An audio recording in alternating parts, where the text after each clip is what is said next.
ਅਸੀਂ ਜੀ ਬਾਰਸਲੂਨੇ ਸਵਾਰੀਆਂ ਢੂੰਡ ਕੇ ਮਰ ਗਏ ਆ, ਜੱਬ ਗਏ ਆ, ਸਾਨੂੰ ਸਵਾਰੀ ਕੋਈ ਨਹੀਂ ਲੱਭਦੀ। ਇੱਥੇ ਵੇਖੋ ਰਸ਼ ਕਿਤਨਾ ਹੈ, ਇਹ ਵੇਖੋ, ਇਹ ਵੇਖੋ। ਤੇ ਫਲਕ ਸ਼ੇਰ ਸਾਹਿਬ, ਅਸੀਂ ਬਾਰਸਲੂਨੇ ਸਵਾਰੀਆਂ ਢੂੰਡ ਮਾਰ ਗਏ, ਸਾਡੀਆਂ ਸਵਾਰੀਆਂ ਤੇ ਆ ਫਿਰਦੀਆਂ ਪਈਆਂ ਨੇ।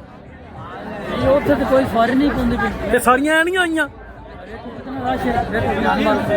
ਜਿੱਧਰ ਵੇਖੋ ਬੰਦੇ ਹੀ ਬੰਦੇ ਹੈ ਨੇ। ਇਹ ਅਗਰ ਜ਼ੂਮ ਕਰਾਣਾ ਵੇਖੋ ਸਾਰੀ ਗਲੀ ਪ੍ਰੀਤੀ ਹੈ, ਮੁਲਕ ਹੀ ਮੁਲਕ। ਤੇ ਮੇਰਾ ਦਿਲ ਸੀ ਰਹਿਣ ਨਹੀਂ ਸਾਰੀ ਰਾਤ ਇੱਥੇ ਆਣਾ। ਨਹੀਂ ਇੱਥੇ ਕੰਮ ਕਰਨੇ ਆ ਜੀ, ਇੱਥੇ ਹੀ ਕਰਨੇ ਕੰਮ, ਪਿੱਛਾ ਨਹੀਂ ਜਾਣਾ। ਬਿਲਕੁਲ रूबी इस एरिए में रह जाए, ठीक है। नशे लाइए नाले, ठीक है। मेहरबानी जनाब, क्या चुकते हो पे उतो? नहीं, ये तलवार सीधी की जी, कोई शह नहीं आई, ये कोई शह नहीं आई, आ जाती।